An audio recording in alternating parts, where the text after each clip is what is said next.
Commission on Aging, Paula, notified us a couple months in advance that she was not going to be here. So I'm calling the meeting to order. Melissa did advise that we do have a quorum, so we can get any business we need to get done. First, the agenda is anyone want to provide a motion to approve the agenda as written? I motion to approve the agenda. And I'll second that. Excellent. We have a motion and a second. Anyone? Just as a reminder, since we do have some members online, if you wouldn't mind providing your name as you make a motion or approval, that would be a big help for us for the minutes. Thanks so much. Thank you for that reminder. So the second was from Aaron. And anyone online opposed, raise your hand. All right, anyone opposed in the room? Very good, the agenda is approved. Items on the consent agenda. We just have minutes on the consent agenda from April 17 meeting. Does anyone need to make any corrections to the minutes, or do we have a motion to approve the minutes as written?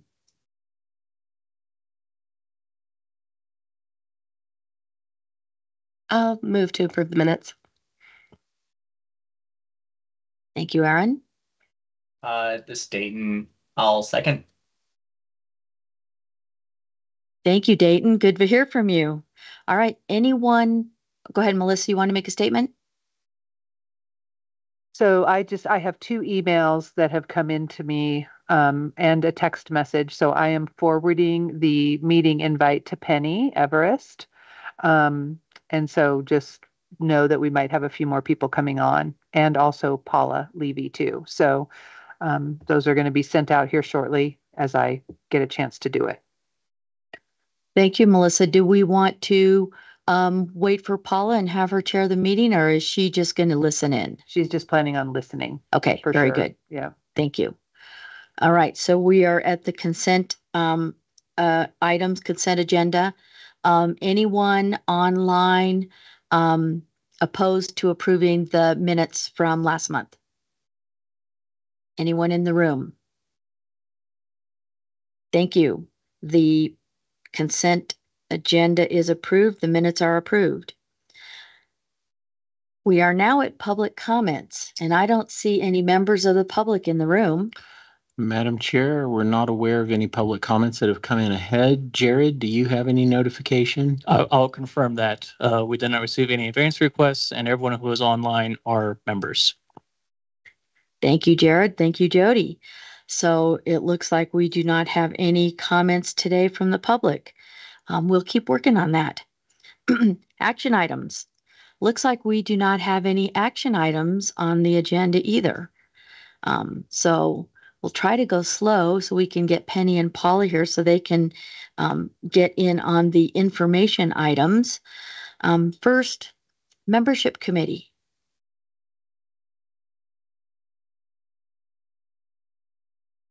Erin? Hello, that's me. Yes, I don't have any updates on membership committee. Melissa, do we have any updates on connecting with the new people who wanted to join? So I did send information to a person that Paula had shared with me, but I had not heard back from him. So, and then we got word today that it looks like we hopefully will have Aaron coming on as an appointee from the city of Colorado Springs. Councilwoman Yolanda Avila is interested in making that happen. So we'll be working towards that here over the next month. So, and I will circle back with the people I have not heard from. So that's all I have. Excellent, Melissa. Thank you. Next item is policy committee and Colorado Center for Aging, CCA, formerly the senior lobby. I did not attend their meeting on Monday. I had other meetings that rose above that one in importance. So I apologize. It was basically just a wrap up of items that they were watching. Most of them were in the senior medical area, not in senior funding. And so I don't think any of the bills were ones that we had even ever talked about that they were working on at the very end of the legislative session. Of course, AAA funding 040, SB 040 was on their list, and I did read their comments, but that's about, don't have any more tidbits from that. They will be working once a month. No, every other week they will be having meetings, and they'll be working on what we need to work on for legislation for next year. So uh, maybe a week or two break to breathe, and it's right back on the Ferris wheel. PPACG Legislative Committee. Jared, we would love to get your comments and see some glee for the end of the legislative session. That is correct. Thank goodness it's over. It's only been over for almost a full week now, and it has been such a relaxing week. But it was a very busy legislative session, as everyone knows. 705 bills were introduced. PPACG took a position on 51 of them. I included a summary document in the packet. That was what we gave to the legislative committee for their wrap-up meeting last Thursday. And as you mentioned, Commissioner, if we get a little bit of a break, interim schedule starts on Friday. I think it's capital development, something we don't have to worry about yet. But it is interim session, and we're getting ready to meet with candidates on both sides of the aisle for who are running for general election this November. And we get a little bit of a break, a couple weeks, back at it. I'm happy to answer any questions.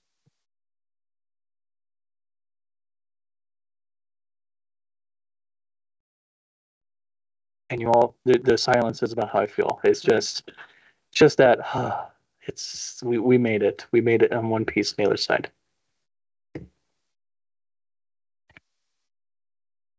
Yeah, Jody, please. Your you. comments are valuable. Thank you, Madam Chair. Yeah, so I will share specifically. We talked about Senate Bill 40.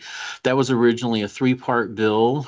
Went through a variety of changes and discussions, was approved all along the way, but in the end, it did ultimately get stripped of its $5 million increase for state fund for senior services, as well as the annual increase tied to inflation. So those two parts were stripped from the final bill.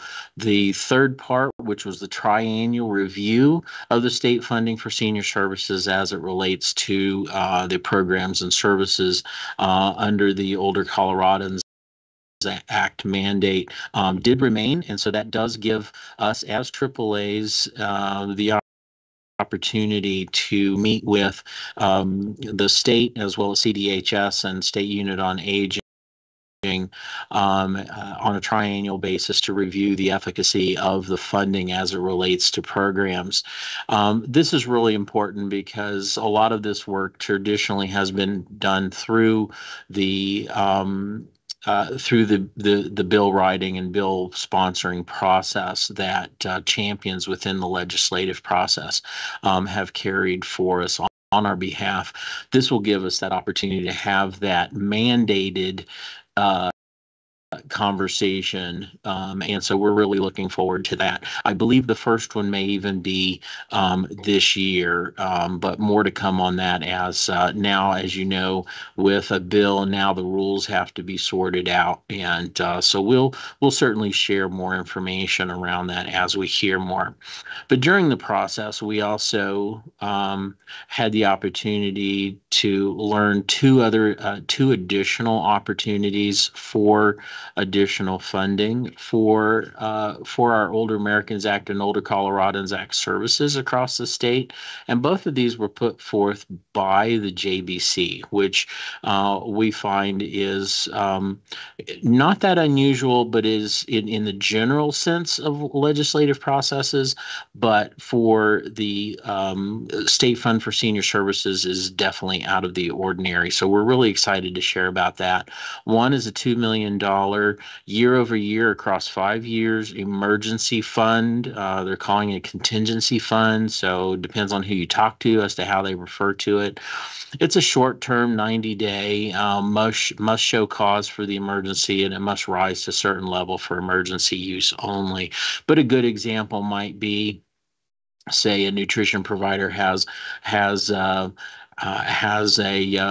kitchen fire, or something like that, and so if they are going to be out of commission for a little while and we need to be able to rent space elsewhere or secure nutrition or food items from elsewhere, this could be a good example of how we could access those emergency dollars. And so more to come on that. Again, the bill was passed as a JBC bill, but now they'll work out the rules about how to access those funds as needed. It will be able to be, well, let me back up. The funds will continue year after year, be brought back up to the $2 million level as they might be used. And it can be reauthorized after the 5-year period. So January of 2029 is when that comes to, when that is due to sunset, but there is opportunity for review. So that's out of the ordinary. We're very excited for that opportunity to fill in. Jody, yes. can I take a minute just to clarify relatively quickly? I just want to acknowledge that Penny is on, which is great. So hi, Penny, glad you made it. And Paula, of course, listening in. And so in terms of your, just to clarify for sure, so the bill that we were all excited about that did cut the $5 million funding, but yet now we did have funding get passed through the JBC for $2 million on an emergency contingency basis. Correct. Okay. And there's one more. Okay. So there is an additional $2 million bill passed by the JBC in lieu of the Senate Bill 40. The JBC bill was brought forth as part of the long bill discussion, which in the long run is actually better than a Senate bill. A Senate bill is typically a one-year bill. It does have an expiration date. The long bill, by adding funds through the long bill process, it actually becomes an increase, becomes a part of our base funding year after year. We don't have to go ask for that 2 million or another figure over and over again. However, that doesn't mean we won't. We will be taking a little rest, like Commissioner Mitchell mentioned. We're going to take a little rest after the legislative session has now ended.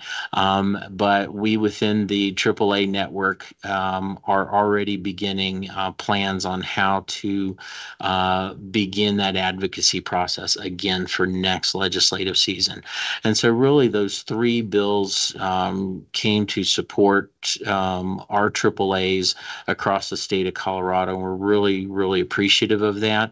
I would like to encourage anyone who may have, whether you were able to write letters or make phone calls during the legislative season, as we had opportunity to do, whether you did or not, we would ask you to now send a thank you to our legislators. As was pointed out in a conversation last week with one of our contracted providers, service providers, they hear a lot from us when we need something.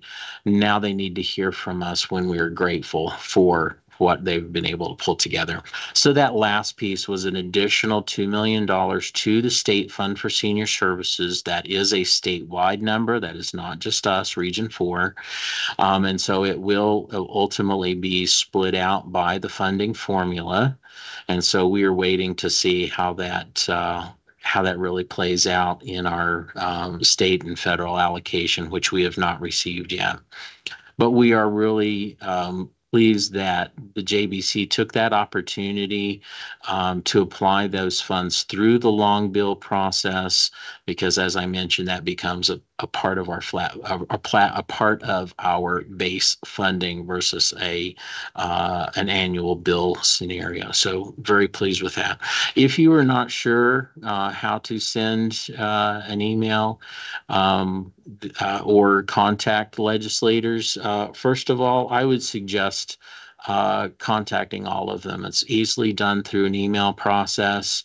You have that from my previous requests for advocacy support. But if you don't have that, please reach out to me. I'm very happy to send that to you. But I would love for our legislators, whether they're from our region or our districts, but all of them, to hear about how important this additional funding will mean for for our older adults across the state of Colorado. Thank you, Madam Chair.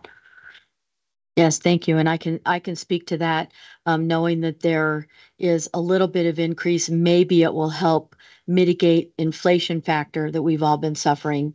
Our primary goal in Park County is frozen meals and ride vouchers to get our seniors to doctor appointments and other appointments they need, and to make sure that we've got food security in our different, maybe 4 corners of Park County. So we are grateful. And might ask again anyway, though, for a little extra. They can always say no. So thank you for that. Next item is Kathy, Commissioner Cirillo Smith, is Kathy on the call, meeting to see if Yes. she's got us? All right, Kathy, would you like to give us an update on the State Commission on Aging? Sure. And I've mentioned before, tomorrow's our meeting, but so tomorrow I just wanted to tell you that the meeting topic on the agenda is housing for older adults and people with disabilities. And that's what the whole meeting tomorrow is going to cover. So I think that's going to be interesting, especially with the federal government, Biden talking about the 5.5 billion federal money increase, and it's going to be accessible through grants. So the policy committee is kind of watching that, and the housing committee is kind of watching that to see more of the rules surrounding it. But policy committee canceled their meeting on Monday, and I'm not exactly sure why. I mean, the memo said because of the Columbus Day holiday, but that's not this month's. So I think that was a typo. Anyway, and the housing meeting is postponed. So we haven't had it yet, but tomorrow, since tomorrow's meeting is all about housing, I think that's going to substitute for the committee meeting. So those are the 2 major things that are kind of going on right now. And I try to send Melissa updates as I get them so that they're timely and I don't forget by our next meeting. So that's pretty much what I have for now. Oh, and I just wanted to mention also, my name is misspelled, and it's been misspelled a few times. So it's CERU, not a major deal. I just thought I'd point it out. I've taken note of that, Kathy. Sorry about that. That's okay. All right, Kathy, thank you for that information. And a question, the meeting tomorrow, all about housing, are they going to talk about, I know there were bills out there about specific housing asks they want to do, where they wanted more housing that was built to accommodate needs, senior needs and special needs for mobility, or is it going to be on just the volume of housing and specifically senior projects of maybe independent living type structure? Do you know if they're going to focus on in any of those specifically? Well, it's a facilitated meeting, so they're going to have the state demographer. And Disability Law Colorado is going to, and the Colorado Cross Disability Coalition. So they're going to, because not every senior is disabled and not every disabled person's a senior, so they're gonna, and they're talking about healthcare, which might be important for other people. So I can forward the invitation to the website. So, and they're talking about ADA and HCBS, that's just all legislative type stuff, or different issues. And, the age-friendly committee has been focusing on age-friendly, accessible, affordable. So they're going to try to work that in as much as possible. So it's not just, the governor wants, I don't want to say this wrong, because if I say it wrong, it sounds like a whole different thing, but transit oriented, Right. not Transit oriented communities. Because I want to say transit oriented, and that's a whole different thing. So, yeah, transit oriented communities. So we've been talking about that quite a bit because, obviously everybody can't live along the railroad tracks. That wouldn't make sense. So there has to be a bus line or some sort of public system that is within walking distance. But walking distance varies depending on your ability. So we need some more specifics on that. But we're talking to other communities that have done similar things. And there was I don't remember who it was now. I think it was Minnesota, has a pretty good program that we were looking to modify to fit more Coloradan needs. And that would be, presented, seeing if anybody wants to partner with pushing that through. And that's the other thing with the grant that's offered for building housing. The grants are available, but they're available in larger amounts if you're partnering with another entity to, put together a building plan and all that. Now, in Colorado Springs, I have to say, there has been so much building. I don't know how much land is left to do more building, because it just seems like every time I'm riding around, I see a whole new development. So I would imagine that's across the state, or at least the Denver and Colorado Springs area. So it's just, there's a lot to be discussed, though. Tomorrow it's a 3-page agenda, which normally it's a 1 page. So I think it's going to be a valuable meeting. And they're also going to be talking about the meeting on June 6th. So they're supposed to have put out an agenda for the meeting with all the different topics, but that hasn't been put out yet. So I'm anticipating that it'll be put out tomorrow,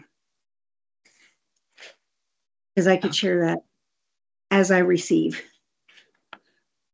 All right. Thank you. We look forward to hearing from you next month on what you learned and what they discussed at the meeting. It sounds like it will be pretty all encompassing.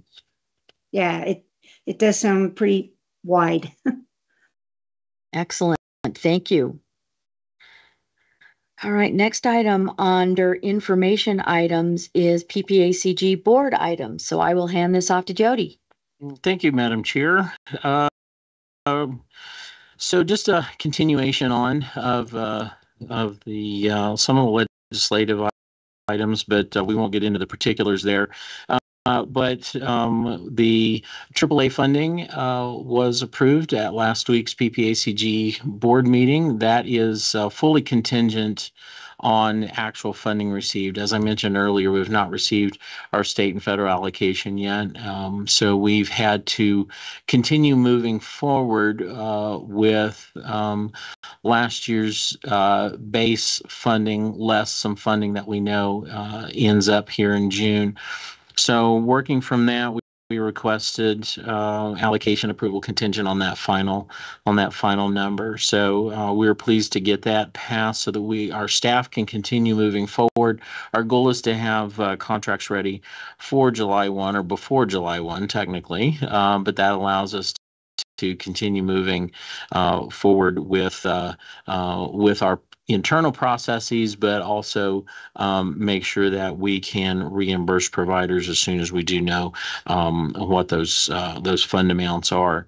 To your point, we recognize some of the challenges, especially in our rural areas. We've brought on with contingent vote and fully dependent on receiving the funding to be able to support them, even a portion, is three providers that haven't been with us. One was with us several years ago, stepped away because they changed their focus for a little while here in Colorado Springs during COVID. But one of those is a transit provider, specifically to get people from the rural areas out to the larger urban areas, specifically for medical appointments. The big challenge, as you might imagine, is those who have Medicaid have hundreds of Medicaid transit providers to choose from. You can see them. It doesn't matter whether you're driving down I-25 or across the community, or if you're, let's see, back in the spring, I was out Highway 50 on my way to La Junta, and there's a MedRide car. Like they are all over the place. So if you have Medicaid, you have a resource. But those who only have Medicare or don't qualify in other ways have much fewer resources for that type of transportation. Park County Senior Coalition does a great job with their their transportation vouchers, which is what we like to call a neighbor-to-neighbor system. It effectively allows the client to set up transportation with family members or friends, neighbors, whatever the scenario is, to get that transportation. They're reimbursed by mileage and that sort of thing. The challenge is, as you might imagine, sometimes additional resources need to be found, and this is going to give us that opportunity to bring those actually to all three counties, because that need is across all three counties. It just tends to be highlighted sometimes a little more in our rural areas. And we heard that loud and clear last year during our 4-year plan community outreach meetings. And so we've really focused both the funding and some of those additional efforts around transportation and nutrition. So really pleased with that the board did pass our recommended allocations. So more to come on that as we get that. We're going through that process. With as soon as that approval was made, contract information is now being worked back and forth with providers. So really pleased with where we are in that process. I do want to share a couple of items. Some of this is board related. One is we've had an update to our recognized holidays. June 19th is now recognized holiday by PPACG, and that does fall, I believe, on the June meeting for the Pikes Peak Commission on Aging. And so those of you who are members, be watching for communication around rescheduling that meeting. That is now a holiday recognized by PPACG. And so you're welcome to be here, but you'll be by yourself because we will be closed. But in addition to that,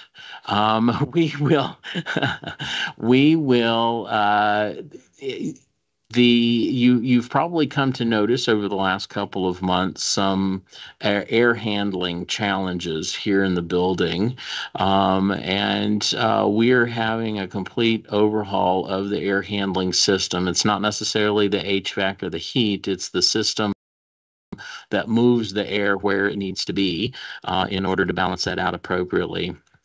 It's going to be a big project, and starting June 17th, coming up here in just about a month, starting June 17th, the building will be closed to the public for approximately 8 to 12 weeks. And so all of our meetings will be changed over to online team meetings. So make a note of that if you would, and we'll be in communication as we hear more about that. We have some leadership here has meetings with the project managers next week, and as details get sorted out, if they're pertinent to your all's meetings, we'll certainly be sharing that. But effectively June 17th for approximately 12 weeks. So thinking early September, the building will be closed. We may be looking for opportunities to take a couple of our meetings on the road. And so it might be a good time if that all works out. So we'll be more in touch around that. So aside from that, as Jared touched on, the PPACG board, especially the legislative subcommittee, is taking a little break right now, but they will be resuming conversation here in just a couple of months as the board continues to be very active in the legislative process and advocacy there. So that's what I have to share today, Madam Chair. Thank you very much, Jody. Sounds like you guys are going to do some interesting maneuvering over the summer. Reach out to Park County. I know it's not too painful to come up in the summer to the mountains. Winter's a different story, Right. but we could make sure for certain that the boardroom is available. Okay, well, we may take you up on that. Yeah, We'll figure out what that all looks like. Ultimately, like I said, we did this somewhat on the fly at the beginning of COVID. Went remote and worked with clients and partners and service providers, all by phone, by Teams and Zoom and that kind of thing at the time. This time around, we have a little more time to plan, and so we don't really, it'll look different for that approximately 12 weeks, but we don't expect any heavy hitting changes. So more to come as we get that all sorted out. Excellent. Yes, we've all learned how to make remote work well. All right, thank you for that. Presentations. Melissa, please. Well, I just have a question. Knowing that June 19th is now a holiday and we will be closed, I wonder if we want to just take a few minutes now or if we wait until the end of the meeting, but I don't want it to get lost in terms of just thinking about what we want to do for that June 19th meeting. So again, we could talk about it now or just make sure that we take time to address it before we leave at the end of the day. It's also something the executive committee meeting can talk about at the beginning of June. We can just kind of table it all together. Wondering what we might want to do. I would suggest that we just take a minute right now and pick a day. I think that would be faster, and if we wait for the executive committee meeting, schedules will fill up, and it'll involve everybody here. So right, I think the only person we're missing is Steve Peterschmidt. So, All right, let me pull out all my phones. Like, sorry, personal phone, county phone, just so I can speak. So, and I don't know, do we want to look at doing it the following Wednesday at the same time? Do we want to look at trying to do it, the same week before or after? So just while Commissioner Mitchell is pulling up her calendars, what do people think? And Jared's come to the podium too. So what do we We'll think? also be looking at the room. Well, we won't have any room. We won't be. It'll we totally won't have to worry about rooms, so it's all going to be virtual. So, but Jared manages all of it. So if there's already a meeting scheduled, even though we won't be physically in the room, he has to manage all of that. So. And I will say I don't have to. We can tap on Cheryl on the back, and we're going to volunteer Cheryl if we need to. Because yes, we don't have to worry about rooms, but if we could avoid overlapping large meetings, that would be awesome. So the fourth Wednesday of the month at this time is our Community Advisory Committee at 3 o'clock. So that would have, if we push it back a week, that would be in conflict with that meeting. So forgive me here, but I can't just set up a Teams meeting and invite the folks in the room. We have to still be kind of more formal. If I have a vote, which I don't, but if I have a vote, yes. Okay. And that we, basically, if we can avoid the overlapping meetings, it just makes everyone's lives easier. Okay. Because we got recording we have to do, we've got streaming that we're doing now. Okay. It just adds a lot to the plate. It's not impossible to do, but it just complicates it. Okay. At least on the administrative side. Okay. And if you're going to look at the day after that Thursday at 1:30 is our transportation advisory committee. Okay. So while they would typically be done by 3, that is one I could see them relocating to, say, City of Colorado Springs conference room. And they're right in the midst of their long range transportation plan, so that meeting could go long. The 25th, which is following Tuesday, is in the morning, is our mobility coordinating committee, but it wouldn't impact an afternoon time like this. There's that Tuesday afternoon, the 18th. There's nothing on the master schedule, so perhaps Tuesday afternoon instead of Wednesday afternoon. Just throwing that out there. I am not available because our C4A meeting is on the western slope, and as you know, Highway 50 bridge is down, so it's going to be quite a haul for me. So I'll be driving on Tuesday that week, so I might be able to call in. So don't worry about my calendar. Kepler Pass will be open, go through Christmas. Yeah. I used to live. I lived there for 3 years, so I know the back roads. Yeah, I don't know if it'll be open by then. Yeah. That's the edge. Getting Independence Pass. No, nothing can change. Well, this is Amy Mitchell. I could say Tuesday the 18th at 3:00 works for me because I am confident our Board of County Commissioner meeting will be ended by then. And if not, I will end it by then. Say that. You know the right person? I do know the right person. Say the day again that you. June 18th, Tuesday. Okay, so that's the Tuesday before. That's the Tuesday before. So I don't know, our calendars all rotate on months, monthly recurring. So I just don't know.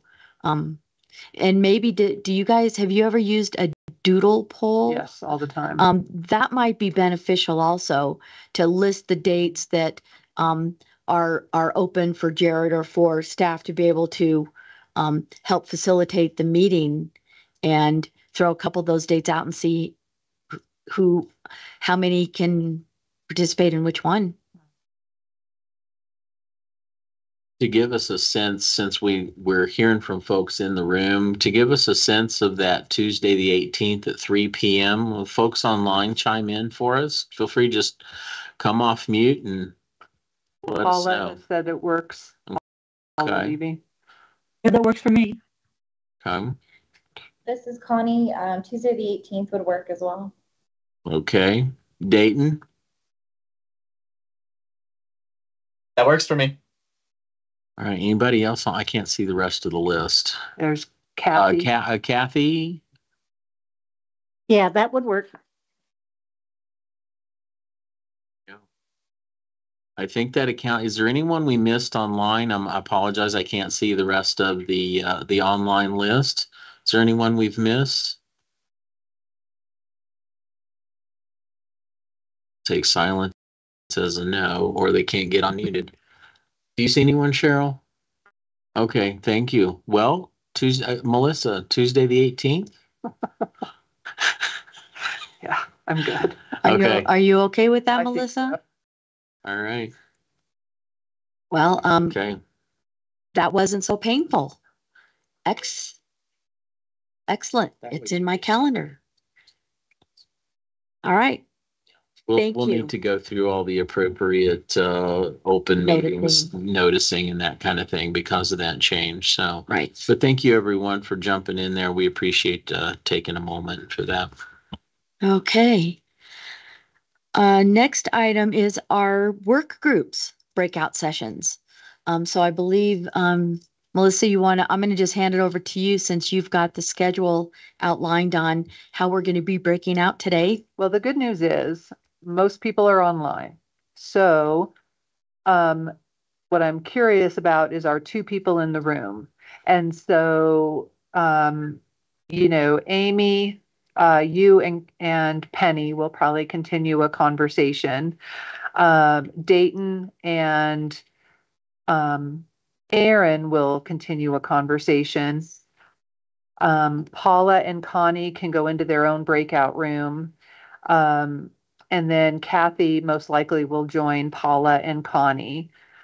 And so I'm wondering, Jared, should I have Erin get on her computer and go into the small conference room and then she can, what was that? Or she can just be on her computer. She'll get all the meetings. Okay. So, Okay. so for us to take her laptop, go to that. Yeah. Yeah. And then If there's a computer in there, it's locked.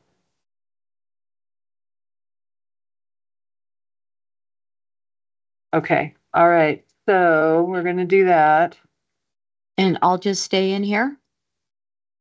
Yeah, I think if you just stay here and then Okay. you and then we're going to have a breakout room for the caregivers, which is Paula, Connie, and Kathy, on the computer. And I'm going to come join the housing one, I believe. How are we doing, Jared? Is it making sense? Yeah, so we need a virtual breakout room for Connie, Paula, and Kathy to be together. Connie? Oh, it doesn't, they're just totally virtual anyway. So they don't, okay. Okay. Okay.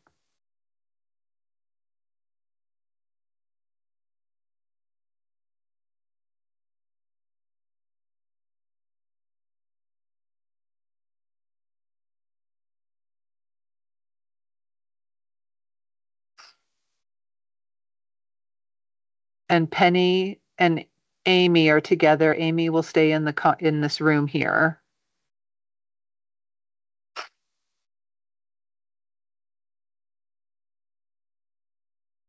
And then Aaron will go into the small conference room and be on that computer and then go in with Dayton. So I hope I can make that happen.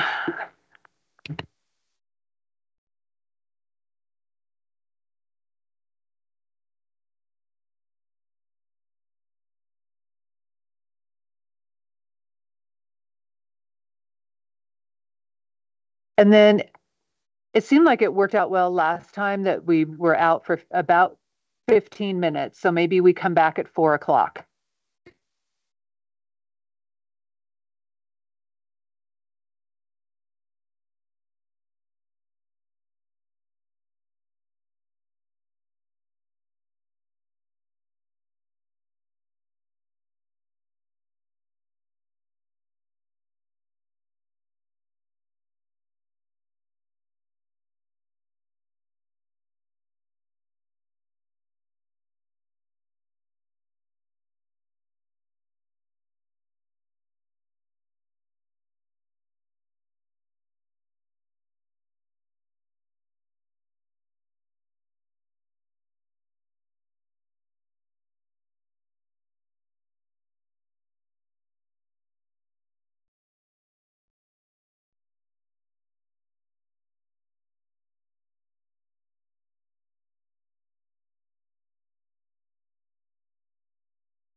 There.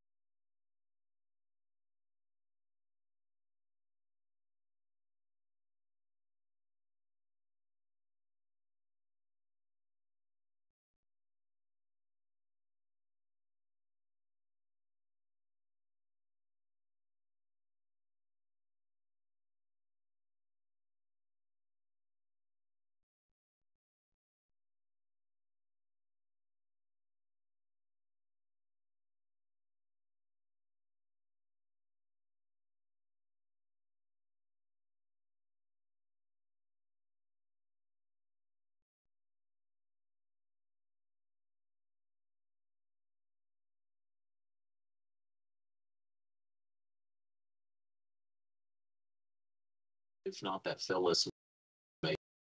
That's Penny. Penny. Phyllis Everson's Penny. Yeah, there were about 3 or 4 Penny/Phyllis's in there, but there was one that was muted. So Penny, can you unmute and talk to us now? Very good. Can we hear? There you go. Very good. Thank you. Thank you. Can you put your camera on? I sure can. If it lets me. There we go. All right. There you are. All right. I can see your smiling face. Yeah, this is All my right. cabin too. This is my cabin. It's my this is back of me. All right. Excellent. Nice pad. There's a surveyor that's outside my cabin area doing the Main Street surveying. So Okay. that's a cool thing. So I guess it's moving forward. Excellent. Yes, we are working on that bridge and surveying Main Street and figuring out what we can do. Hopefully we'll get that grant that will allow us to do planning in addition to what survey work they're doing. We had a quick chat this morning. What I'm thinking would be helpful is I would be happy to set up a meeting with the 2 ambulance districts, Yes. South Platte and South Park Ambulance District and Platte Canyon Fire District, because I think they run ambulance district also out of Platte Canyon, right? Yes. And we could meet with those two ambulance chiefs and talk to them about our plan and then write up an outline and see if we can do that to be able to start a schedule. And with that outline, we could share the outline with Teller and El Paso County through our meeting next month that could be then massaged to implement it regionally. Does that make sense? Yes.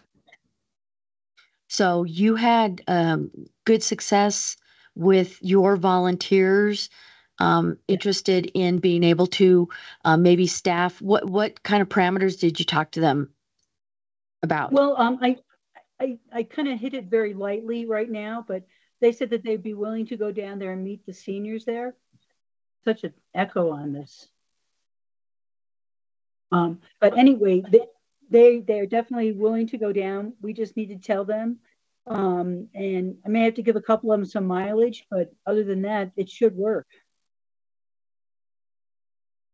So, and it looks like you're logged in a couple times, and that's might be why you're. Are you? It doesn't matter. If you can hear, we're fine. Yeah, I can hear it. Just okay. If what I'm thinking is we want to try to implement this in Park County and then make it duplicatable. There you go. And for telehealth to have a real hands-on program that anyone could take to their ambulance district or even their library that might have a meeting room that would be usable with the right technology, a computer, that we could do that. So what would you think? We'd need to telehealth for, let's just talk about Hartselle, since Hartselle's, in the middle of the county. Would they need once a month, twice a month? What do you think? Well, we're getting into good weather, so they would probably be okay to do like twice a month. Okay, because I'm thinking that it would be easier for a schedule to be drafted. And then the seniors would make their doctor appointments with a schedule versus us trying to accommodate all these individual schedules. So we could say maybe Hartselle Ambulance would be available from, 9 to 4 or, 9 to 3 and then have them notify us in advance, or we can just have it staffed for those hours. And if they go out on a run, your volunteer would be already trained up on, how to, with the computer and the internet and all of that, to be able to facilitate them dialing into a telehealth meeting. Does that Does that sound reasonable? Yes, it actually does. Okay. So maybe every other week or twice a month for Hartsel. Jefferson has their new ambulance room. We've got the Fair Play um, main room for the ambulance district, though I'm not sure how much people in Fair Play would need it, but we could always survey the Fair Play seniors and see if that would be beneficial to them, since we do have the clinic in Fair Play. And then, of course, Bailey and Guffey, they don't have, they just have EMS. I'll think about Guffey and how we can take care of them. And Lake George, same way. We've got Ute Pass ambulance district with Lake George, so that's a completely different animal because they're based out of Teller. But I may end up having a conversation with them at some point once we can get South Park and South Platte figured out. So probably I was in the board meeting today for the Alliance, and they've made me a board member now. And Mary Ann was chatting about her health district. I'm trying to move that forward. Yeah, well, I can't talk about that because we postponed our deliberation to a date certain, which is next Tuesday, because the testimony had gone on for like 4 hours, and my brain was overloaded, so we needed to just move on to our agenda. But yes, I do understand the efforts that they're putting out there. Okay, very good. Yes. So an outline. How many volunteers do you have said that they would be able to do it, to be able to staff the ambulance district? I've 2 so far. Okay, and where do they live? Actually, one gentleman lives here in Bailey, but he's willing to travel down, and he would actually travel to both places. And then the other person is in Lake George. Okay. So, and the Fair Play office, if there's demand for it, they usually always have someone there, because they're the headquarters. So I'll talk to them and figure out what they could do to accommodate and see if we would need a volunteer for that. But possibly Lake George could go to Hartsel, and your Bailey volunteer could go to Como. I mean, to Jefferson Como. Yes. And to Bailey. So we'll figure out that. But if we can then kind of come up with a plan and then document the plan, then we can share that to say this works in Park County, and we're the most difficult county. So start with the hardest first. That's right. Jody said if we can do it there, we can do it anywhere. My opinion, That's a great way to see it. I got to go set up for Nexpo tomorrow. So, okay. All right. Thank you, Jody. Appreciate you. So, what did your volunteers tell me about what the seniors thought and what the volunteers thought about the idea? The seniors liked it, that they had a place to go to. But they actually went that step further and started asking about the clinic part of it. But for the most part, they can go there and do their telehealth as long as it's something simple. Here's the other thing we're up against. We really need pharmacies. And if there's any way we can get that pharmacy happening in Fair Play, that would be huge. Yeah, well, that is the South Park Health District, and they are their own entity. I know that they have a plan. We have no purview over them at all. But I know they've got a plan, but I don't think they've pulled the trigger yet. And it's all about funding, about staffing.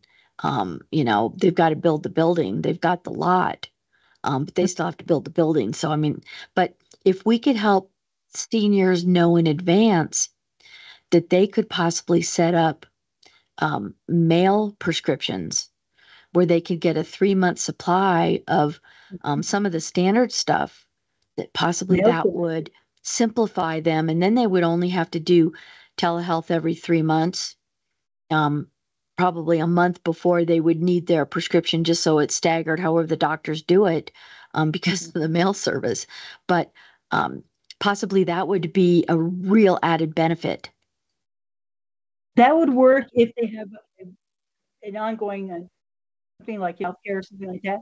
But if people are just coming in to use telehealth to just get like an emergency appointment to get prescriptions, they don't write it longer than 30 days. Right. And then they would have to go to a pharmacy. Right. So they would have to go to, well, from Fairplay, Buena Vista, from Fairplay, Lake George, they'd probably have to go down to Woodland Park, Guffey, Woodland Park, or Canyon City, Bailey. They'd go to over to Conifer, right? Yes. Well, at least they would get half of it done. Mhm. Nothing's That was easy. always my problem with it too. Is that you're up here, you get your prescription, and they call it in and everything, and then you got to get there to go pick it up.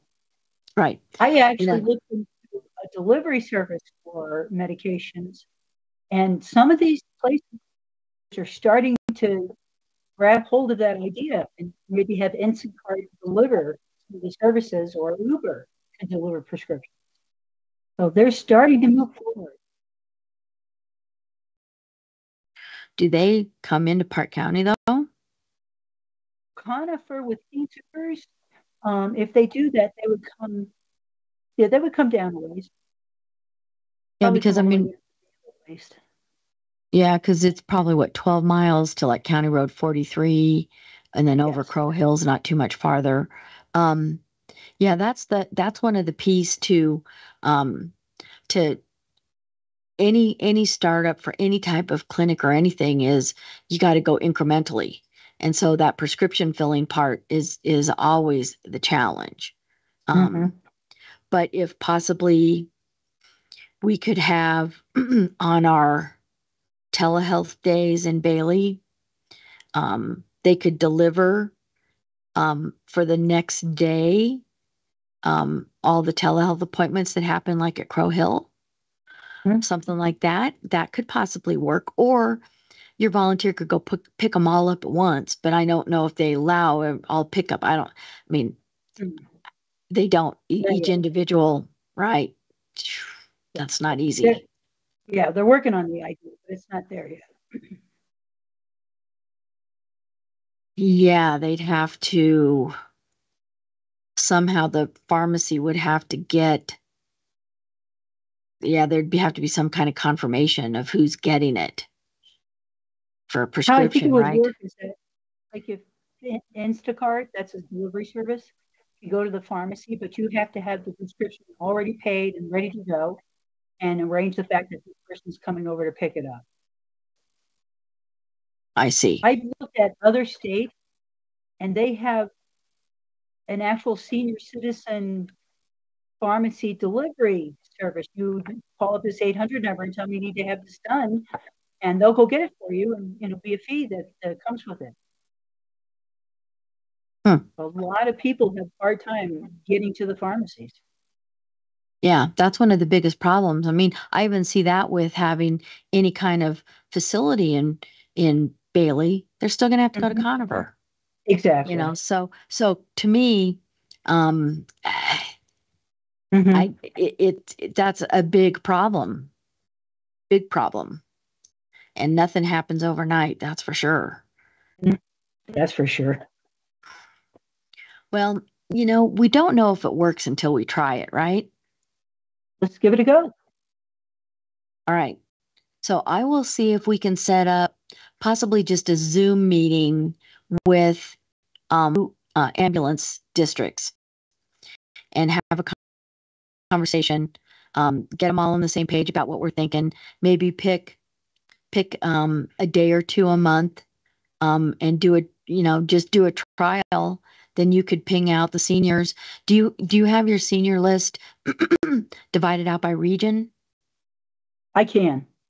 Okay. So then we could, kind of draw a great big circle around those ambulance districts or figure out, who's best to contact, um, and just let them know if the service is needed. Mm-hmm. Okay. Well, I guess I will look at my calendar and see do you have any days that do not work for you for meetings? No, I can always move my stuff around, so that's not a problem. And when do you have a board meeting for the coalition? It is going to be next Tuesday, and we're having it down in Guffey. If you'd like to join us. Yay! Tuesdays are our Board of County Commissioner meetings. Okay. So what time are you having it in Guffey? 10 o'clock, 10 to 12. 10 a.m. No, I'm afraid I will be running a meeting. Okay.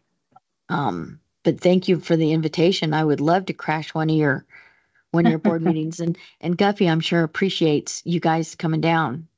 Oh yes, definitely. And we're going to ask Patty Lucy to join our board. Oh, So now we okay. have cross boards. Excellent. So you guys have representation both. That's a good way to bridge Kenosha Pass. Mm-hmm. Okay. Okay. Well, I will see if I'll ping the ambulance districts and just do an outline of what we're thinking. And I'll send it to you and to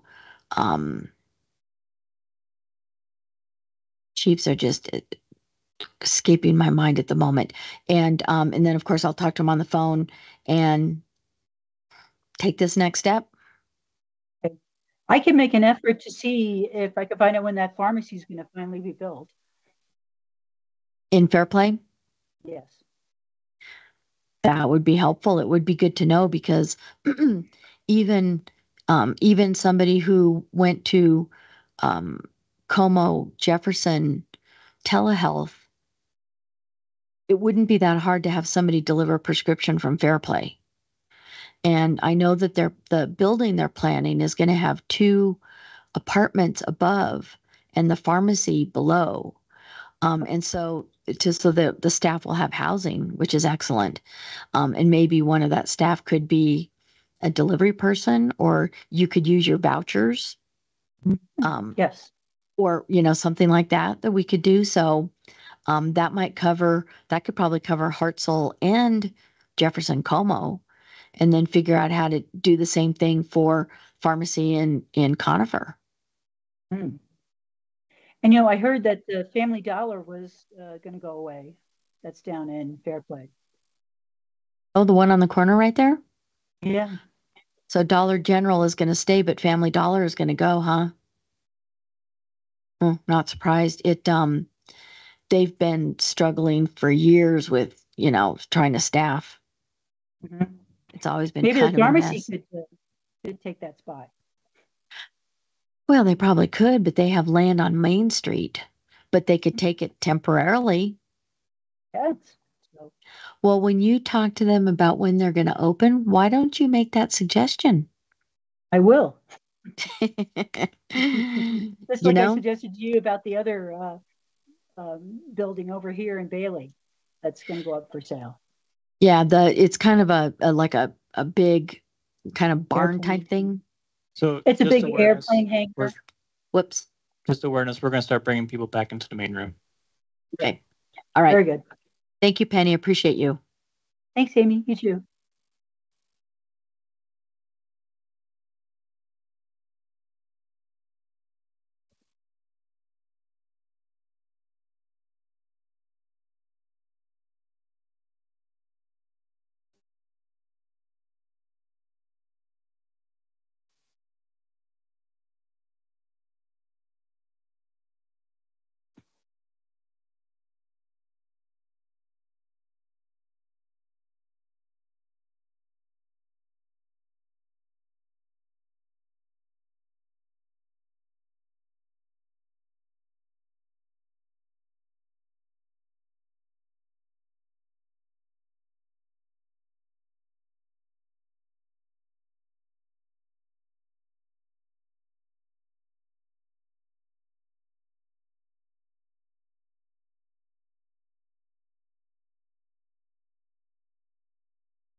Hey, Amy. Yes. I might have missed this, so please forgive me. Um, why were the group breakouts so short, considering we have until 5? So I will comment on that. At the last meeting, that was partly what was decided. At the last meeting was to keep it short. Worried that people might run out of things to kind of really work towards and deal with. So last month it was 15 minutes, I think. And so just for the sake of whatever, we just said 15 minutes again, but it could be longer. So Okay. Thanks. Melissa, Yep. just curious. Yeah.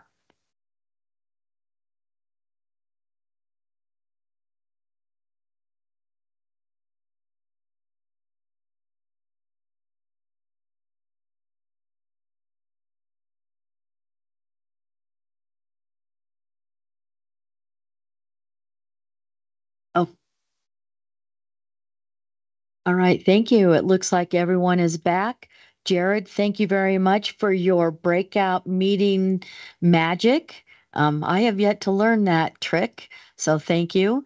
I'm going to hand it over to Melissa and let her ping everybody on comments and what they discussed and how their meeting went.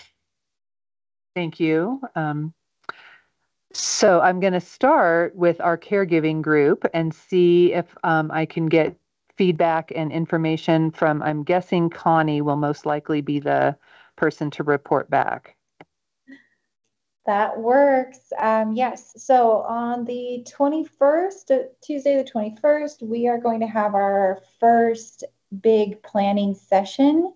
So we have a few people invited to that. And our primary goal of that meeting will be to walk away with a template of what we want this event to look like, as well as a timeline. The big priority with this event is keeping it education focused and then figuring out how to get those familial caregivers to attend. Great. Any comments or questions for Connie?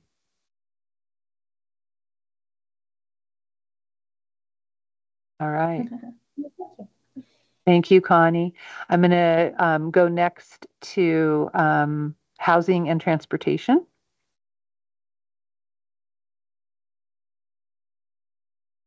And I don't know if Dayton or Dayton, you go ahead. Okay. So we reviewed a document from the past where we had laid out some details under each of the year goals or year strategies, and where we focused today was to be able to articulate where we're at in establishing relationships with leaders across the Tri-County area.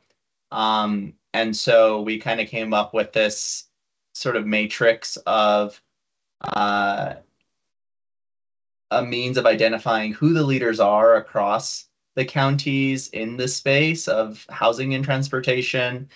um, what would sort of building those strong lines of communication look like? So in a second column next to that, we would essentially put how frequently we're in touch with them. So that might look in the form of like a one-on-one over coffee, biannually, quarterly, that type of thing.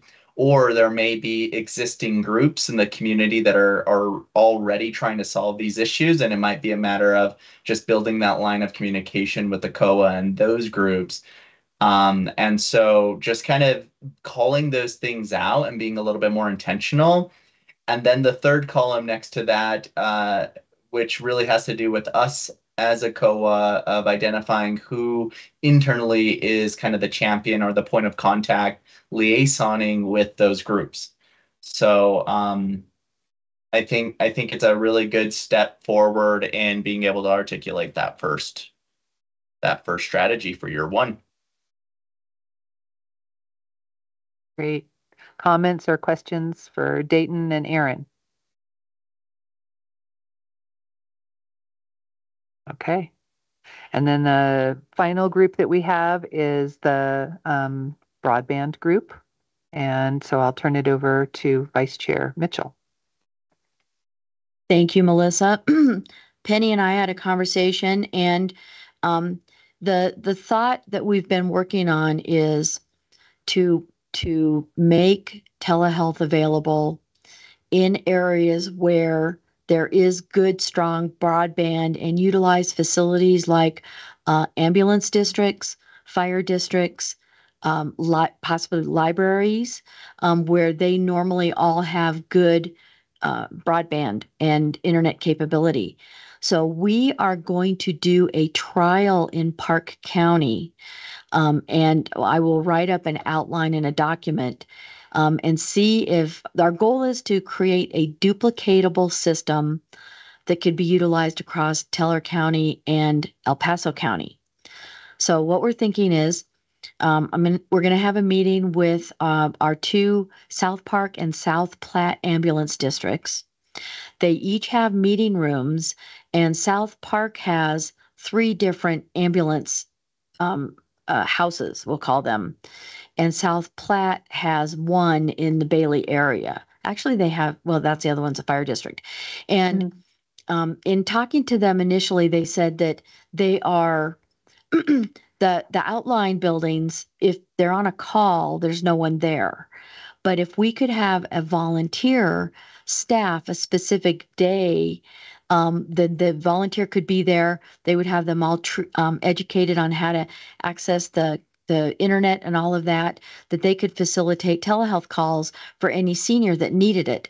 So our thought is, Hartselle Ambulance District, we will have 2 days a month that it is open and available for a senior to book a doctor appointment through telehealth.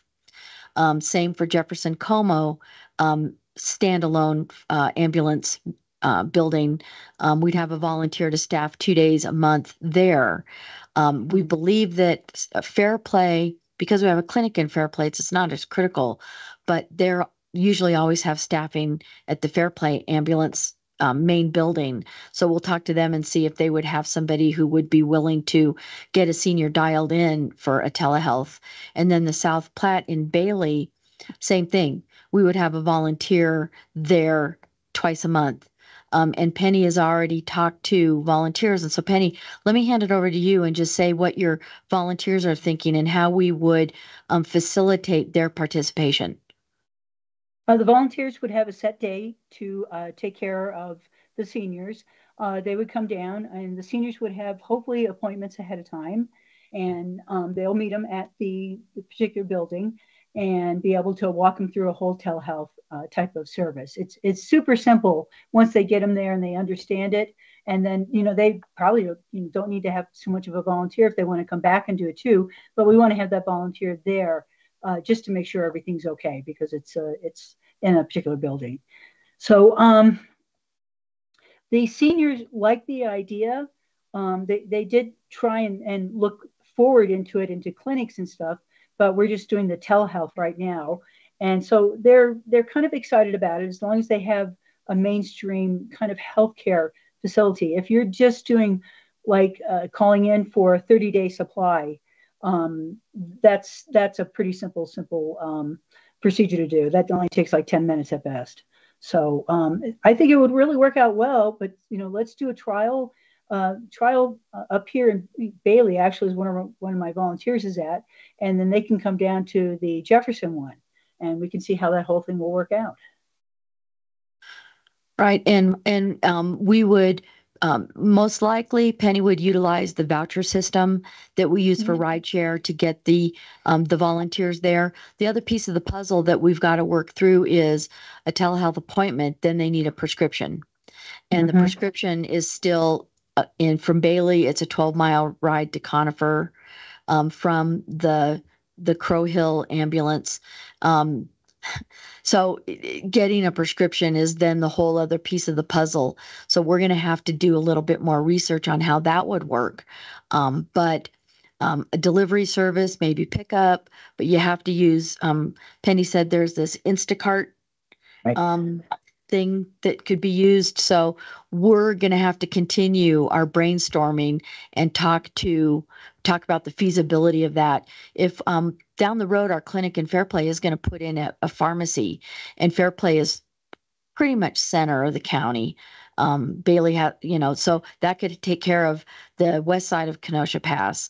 East side of Kenosha Pass is Conifer. So we're still got some work to do. But any comments from anybody on that? Does it sound like something that could possibly be duplicated for, some of those seniors who don't have a clue how to use internet or really don't have decent broadband service?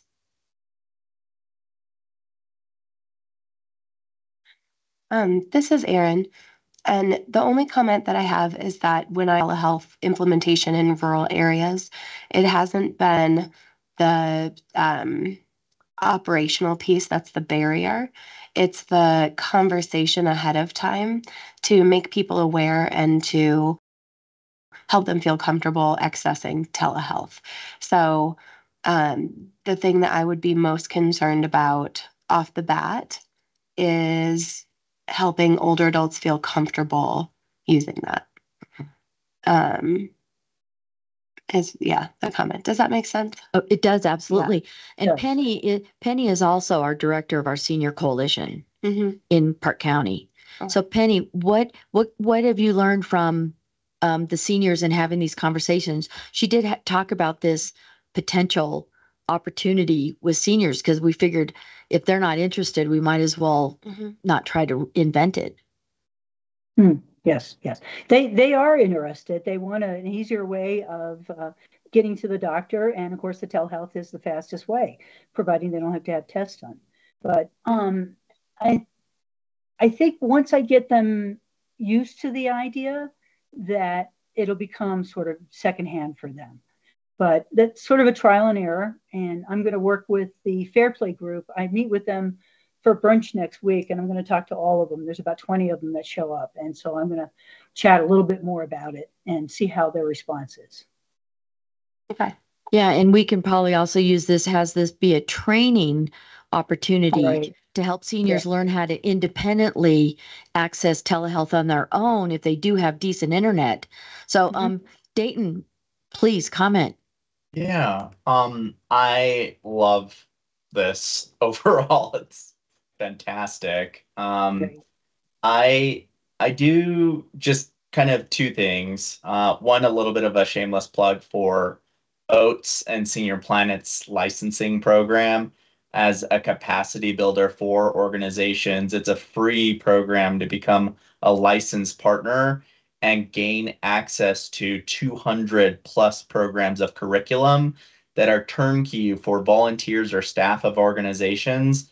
So it's slide decks, it's talking points and guides, it's handouts for participants, specifically made for older adults. So highly happy to share some information on info sessions on that.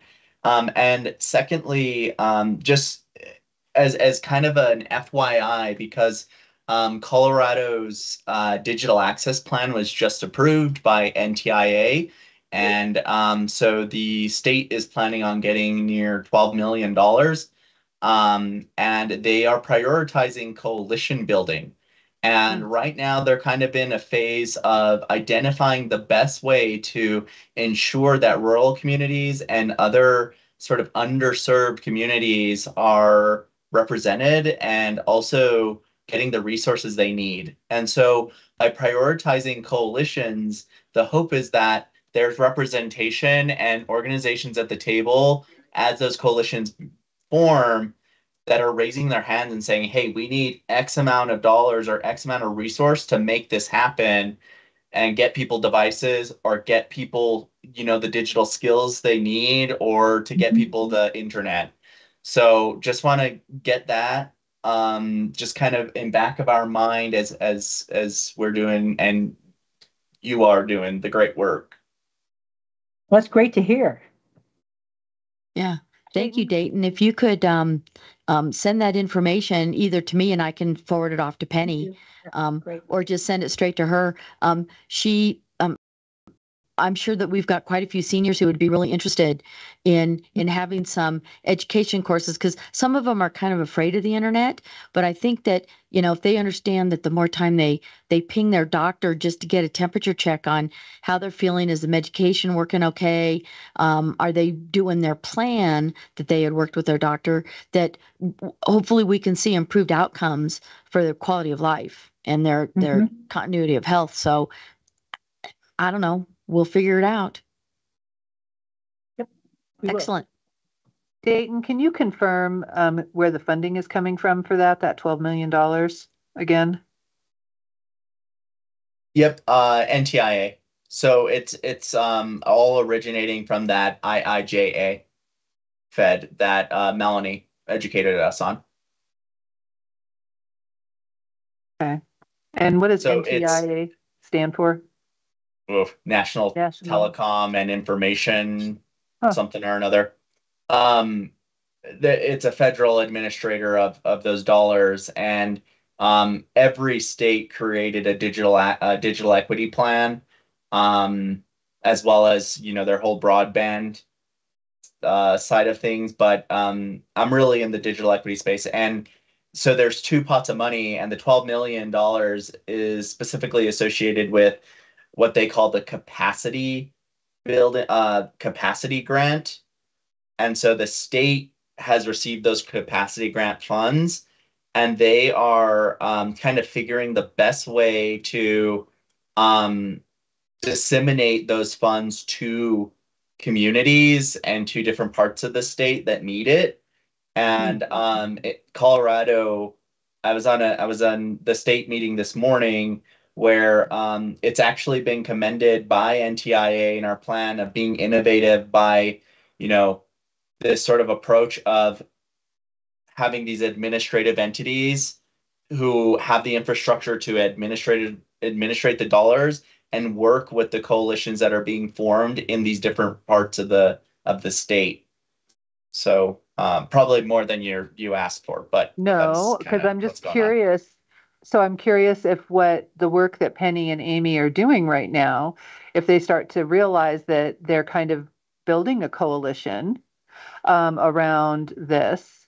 Now, the focus is literally to get older adults access, and it could be other folks as well who don't have access, but focusing on older adults being able to, get digital equity access through, their ambulance buildings right now. Are they on the right track with building a coalition and potentially reaching out to maybe Melanie and seeing where that's at with the funding? Or, am I hearing I that right?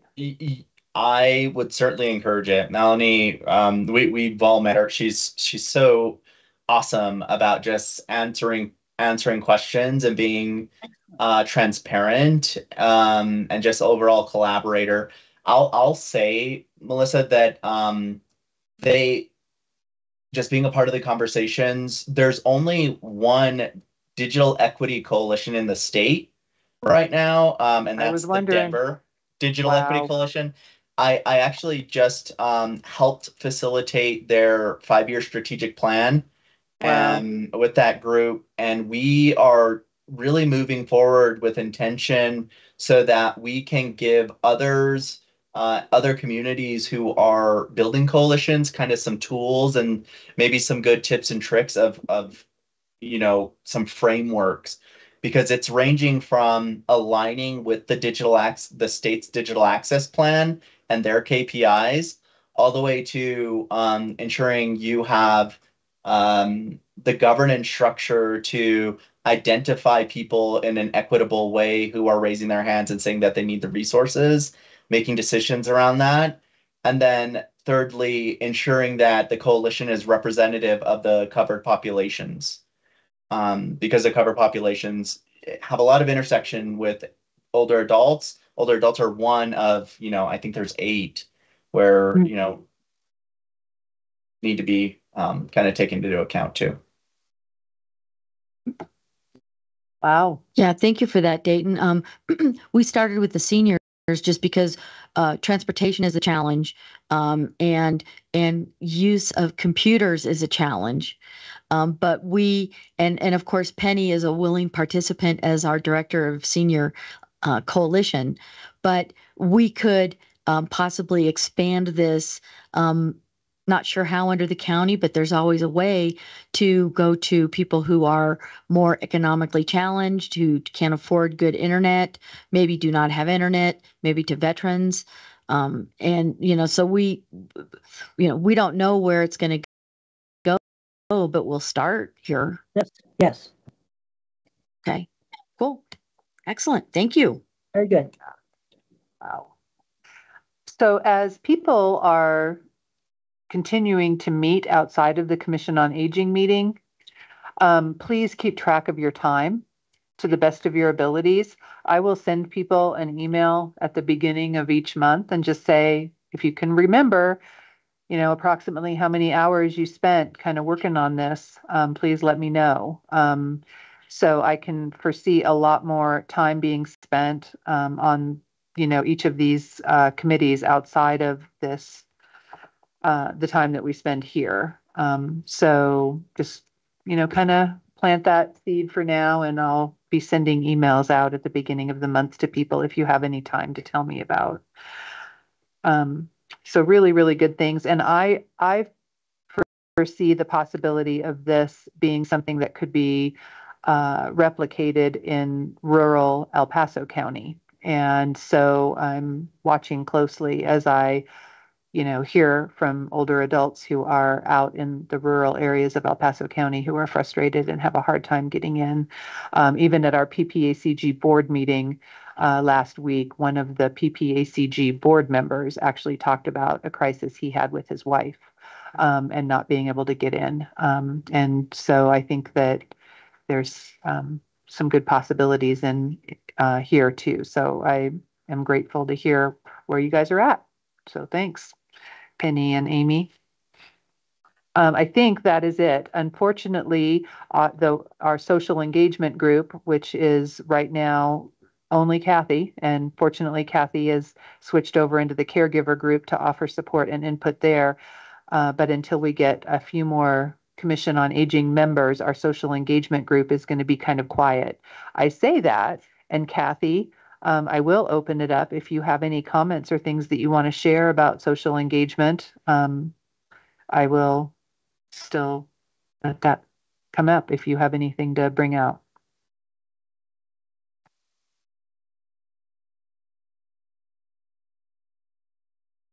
Not really, because no one to meet with, so. No. But we all know it's a super important part. So, and there are two women who had expressed some interest in it. So, but I don't know if they want to be on the Commission on Aging and if they want to be that dedicated. So we'll see. Excellent. And I'll speak on that point real quick. Penny is our director of our senior coalition. We lean on her hard to be the glue to our seniors for county outreach. And she has a luncheon. What do you, Penny, you do once a month? Once a month, yes. Once a month she has lunch, or is it brunch or lunch? It's a brunch, yes, a Brunch.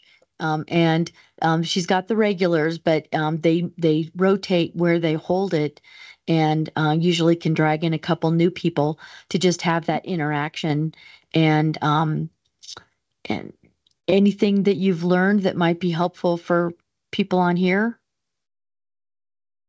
Well, I've learned a lot when I had them in a giant group, and the one I had in Fair Play, I get about 20, 25 people in there, and they have all sorts of really great ideas that they come to me about, and has definitely had the concern with healthcare and being rural and getting to places.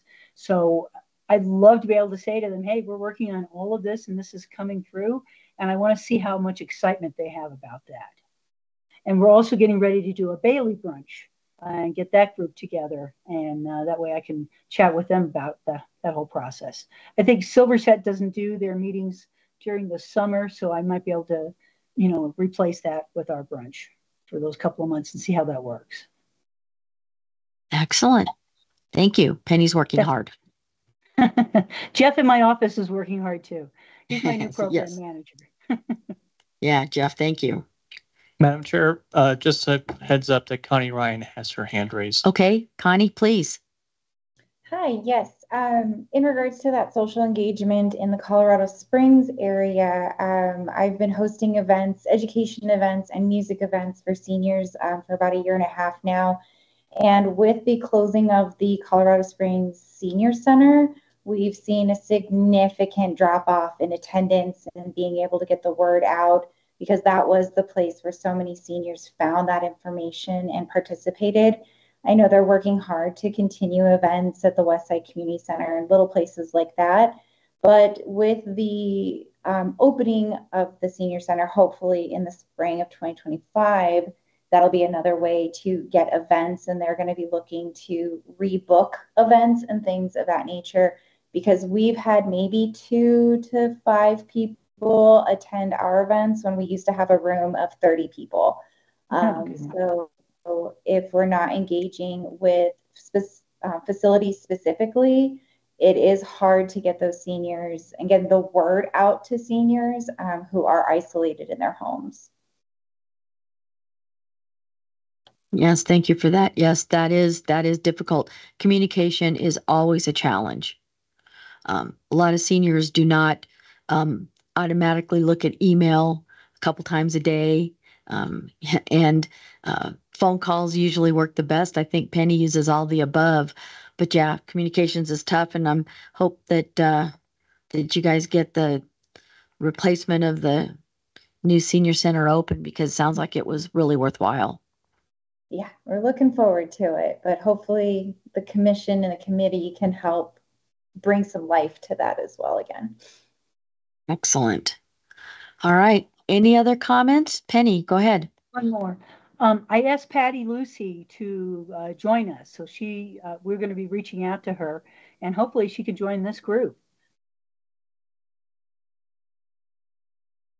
Okay, great. And I will say Patty is the director of the Senior Alliance of Platte Canyon. And she is now sitting as a board member on the Senior Coalition.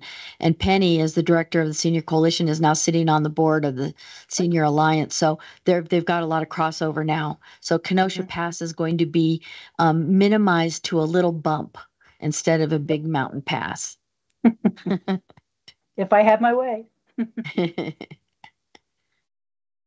All right. Thank you for working with her and potentially getting her more interested. And if you need help from myself or Aaron as membership, remember we are here. So thank you, Penny. So any other comments from anyone about even any of the 4 areas we're working on? I just want to remind that Park County is hosting the broadband roadshow. The roadshow. I want to call it the road trip. So, Amy, if you want to make a comment about that or not. I will. In skipping an agenda item, was Paula going to give a report, or is she just listening and not talking? She's just listening. Okay. All right. Hey, Paula. All right. Enjoy your time away. Yeah. Broadband Roadshow for Region 4. They're OIT, Office of Information Technology, is going to meet in Park County on I only set it up yesterday and I have to look at the calendar. Oh, don't think bad of me. If you need help, let me know. Is Thursday the 14th of June? Is that right? I think so. And they're going to be talking about all of the grants that are available, all the work that's being done at the State Office of Technology and Broadband to expand services. So they're going to be giving an update. I'll probably give an update about the work we've been doing. We've got, I think, 5 projects going on in Park County that are ready to pull the trigger this year. We're working on all of our permitting. They're working on getting deals with Corps to be able to hang on their poles, trenching depth permits, all this crazy stuff we have to do. But we're going to find out what's going on in all 3 counties of PPACG territory. So, and it will be a Zoom option as well as an in-person option at our boardroom in Fairplay. And I'm sure email will be going out with the link from us to our members, right, Melissa? Yes. Okay, so I think everyone wanted a road trip to the mountains in the summer, and we're happy to host. All right. Can I ask one more question? Sure. Is there any progress on innovations and aging being removed from the? It'll be on the roster? agenda for June. For June, okay. Is it going to the full PPACG board, or has it gone already? It hasn't gone already. Okay. So yeah. Okay. All right. I'll follow up then. Okay. All right. Items. Member entity announcements. I just gave an announcement about the Broadband Roadshow. Anything else going on that we might all be interested to know about?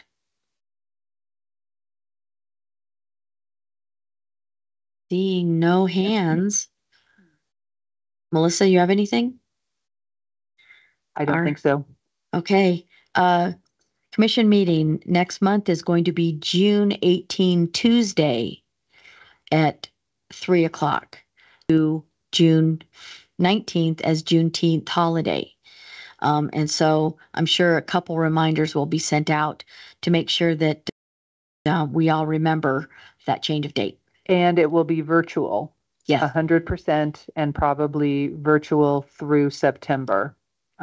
We may be able to be in person in September, but definitely June, July, August, the next 3 virtual, which seems to probably be working a little easier for us with the breakout sessions. So we may be discussing that in our executive committee, but at least the next 3 months virtual. Okay, while your HVAC system gets revamped. Yeah. Excellent. Okay, and the executive committee meeting is the first Wednesday of each month at 8 a.m. and anyone can attend. But just that note, policy committee meetings to be determined. We haven't really said any. Melissa, don't think we really need to at this point? Mm-mm. And PPACG board meetings are Wednesdays. Second Wednesday. Second Wednesday of the month. All right. Any items that we want to talk about for the agenda for next month? Anything we want to add? Besides knowing that we want we've got innovations for aging on the agenda. Anything else? Seeing none, we will leave that to the executive committee to set the agenda for next month. At this point, if anyone has anything else, raise their hand. If not, I will deem our Commission on Aging meeting adjourned. Great.